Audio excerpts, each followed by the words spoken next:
Hello and welcome to the project presentation for the health communication class by Michael Shiner. To start things off, I wanted to talk about the project concept that I chose from the project ideas assignment. The project I chose was the fitness levels in college students, and I wanted to look at that because I'm a college student myself, and the CDC found that only 53.1% of adults are actually getting a sufficient amount of physical activity per week. Now, they also outline what that physical activity for an adult in a week would look like. It's 150 minutes of physical activity. And so the fact that only 53% of people, only a little more than half, are getting that really alarmed me. And so for my intervention, it would entail basically a fitness intervention where people would have in-person meetings as well as Zoom meetings and asynchronous online support that would all be supported by Fitbit data, and those Fitbits would be provided. And of course, we also wanted to include subsidies for anyone who needed help getting into a gym to meet that 150 minutes of activity per week. Going over the next assignment, the target audience, I chose 3 figureheads that I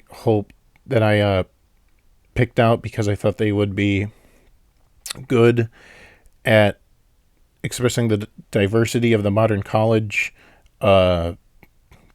student body. So starting off, we have Tavon, who's a 19-year-old African-American cis man, and I thought he was very important to include because he has the youth that's commonly associated with college, so I feel like he would reach out to a good bulk of students. Next, we have Susan, who's a 45-year-old Vietnamese immigrant, and she's a cis woman. And I wanted Susan to be included as a figurehead for promotional materials because now more than ever, people are coming back to college at ages that were not typically associated with higher education.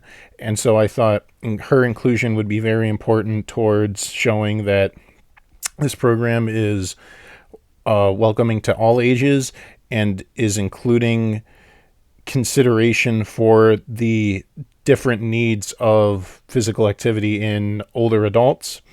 The next figurehead I chose was Mary, who's a 30-year-old Caucasian trans woman.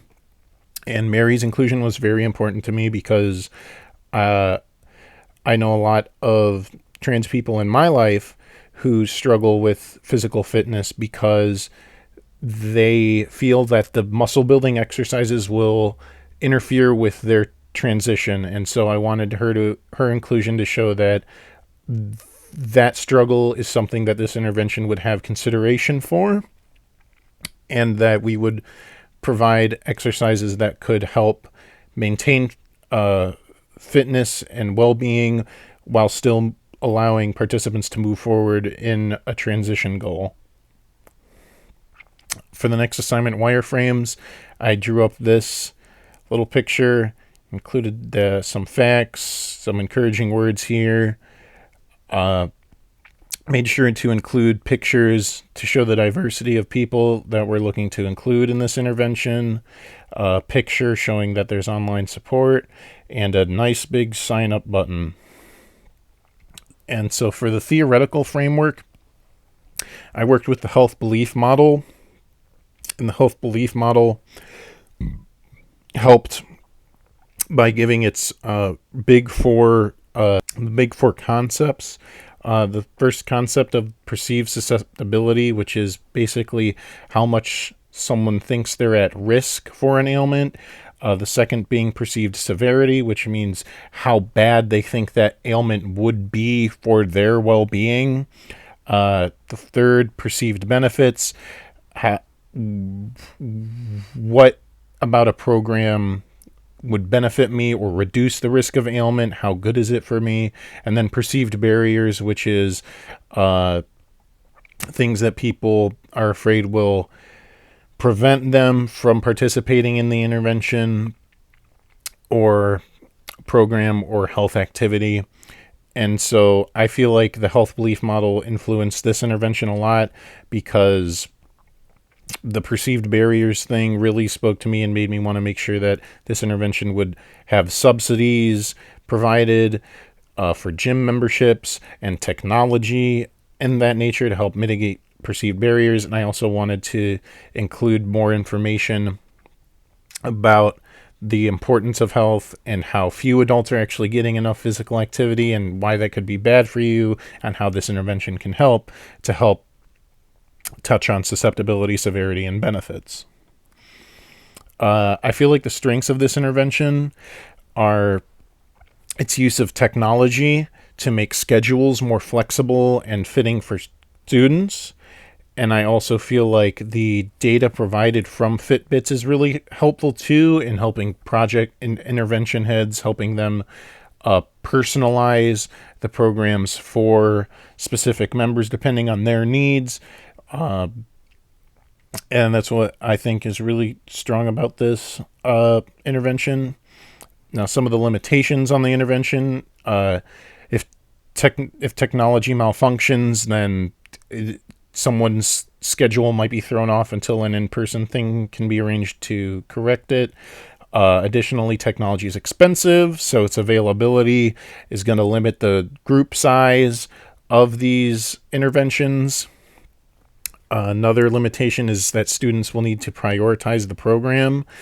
Now, the flexible schedules helps so that if for 1 week school comes up, work comes up, and it needs to be the priority, that way someone can still be engaging with the program without being totally disassociated. But if the needs of school and work are so great that someone just cannot prioritize the program, then they're not going to get as much out of it as someone who's able to put more time into the weekly meetings and so on.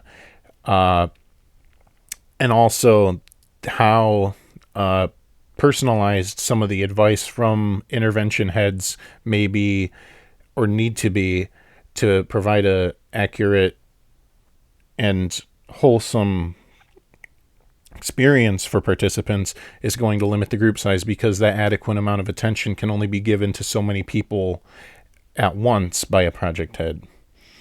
And so to just wrap things up, here's just some citations from where I got these pictures I've been using, and here's my sources for the CDC statistics I used. Thank you.